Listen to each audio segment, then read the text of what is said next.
To whom it may concern, I am a young African American living in Brooklyn, New York. It is not often that politicians listen to the voices of 16-year-old black males in this country. And so, I am aware that this letter might not be heard. I am, however, writing to you with the hope that this time it will be different.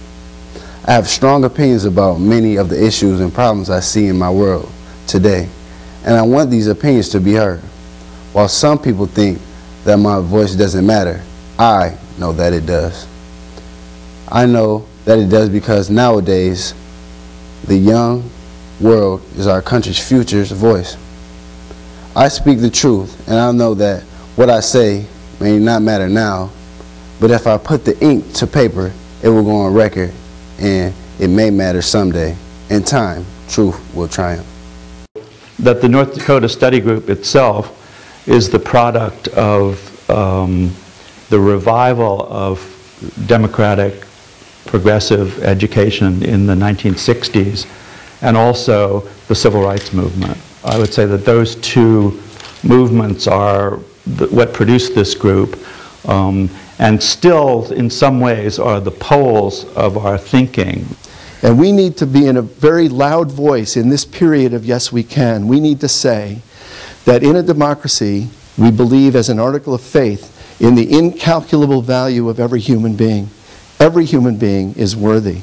And that means that we do not teach for obedience and conformity, but rather we teach for initiative, courage, imagination, creativity. Dear President Barack H. Obama, there has been a lot of controversy regarding whether or not you are going to be a good president. I know you're really going to help the United States get back into better shape. Everything really depends on us, quite frankly. You know, I think there's too much of a focus on the persona of Barack Obama, and you know, we're going to make or break Barack Obama. Great presidents aren't born; they're actually made. They're made by movements. The history of great presidents is a history of great movements around them that made them great presidents. And if you spend all your time wishing Obama would live up to your fantasies of who he is, you're going to be wasting your energy and wasting your time. We have a responsibility to act now because it's in our hands. Dear Mr. President, we currently do not have a music program. I am a musician. I've been playing percussion instruments for almost 11 years, and I see it as my future. It is my life now, and I hope to make a career out of it for myself down the road. I remember when I first put a drumstick in my hand and banged on a drum.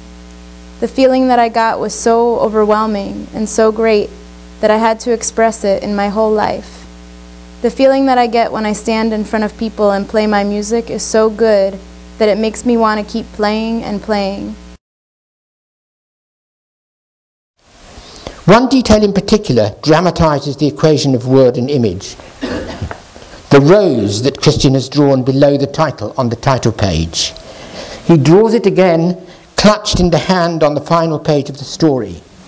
It is as if the rose symbolizes the story's theme, which, after all, is linked to Orlando's verses by its eventual witness to the narrator's love. The passage of the rose from the title page to the story's end signifies the narrator's quest for the meaning of the name and forms a visual bond between the beginning and ending of the narrative. The destiny of the rose finds fulfillment in the loved one's hand. The only way you'll really know if you're ready for the next grade and stuff is on how mature you are and how well your skills are, not only in math and stuff like that, but like in exploring and in being creative. Language is in turn transformed and transformative as we seek to appropriate it for our own creative purposes. Intelligence and originality are inseparable. It is by playing with words that we enter into our inheritance, and in that very act revise, renew, and remake it. When we stop being playful, language dies. Dear President Barack Obama, my concern is immigration. I might see it differently from other people because I think that there's a reason why people risk their life to come to this country. I think it's because they want a better future for their children, because if they thought that their kids would have a chance at a better future, they would have stayed in their country. Part of the problem here with the discourse on immigration is that there is a focus on individuals who cross the border, and there's not enough focus on policymakers, the structures and forces that are causing people to decide to leave their homes and come to the United States. Dear President number 44, while there is no one issue that is more important than any other, I want to voice to you the issues in which I see as most relevant to my personal life, that being the education of our country's youth and discrimination against people of color in the United States of America. They kind of don't, it's kind of that they don't understand each other, and it's a lot of being stubborn and not wanting to accept each other's backgrounds and not wanting to find out more. And if you don't ask questions and if you're not willing to learn, you're always going to be ignorant.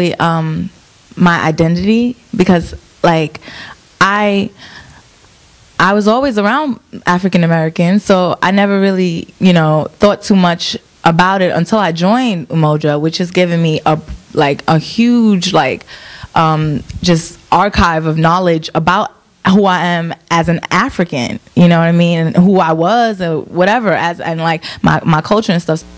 My vision is that immigrants will be seen as a benefit for this country.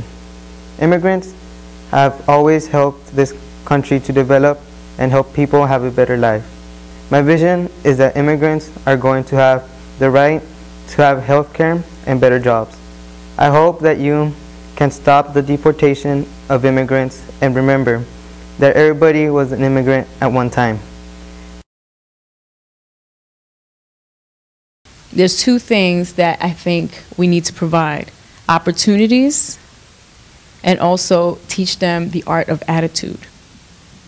And it's not that I'm being cocky or conceited, but I tell them, and I tell my parents, and I tell those people that I come in contact with the education that I have, because I'm proud of it and because I want them to know that they can get it too.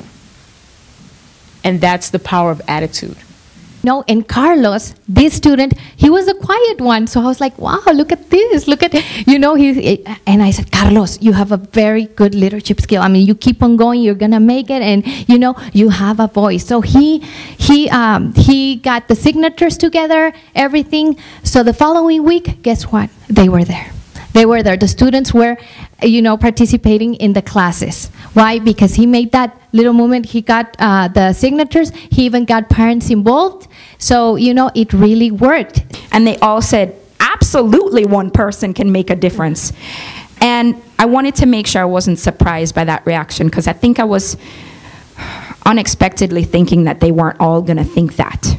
And they did. They all thought that one person could make a difference. Thank goodness I pushed it further, because I sat with one of my kids and I said, well, can you make a difference? And he said, oh, no.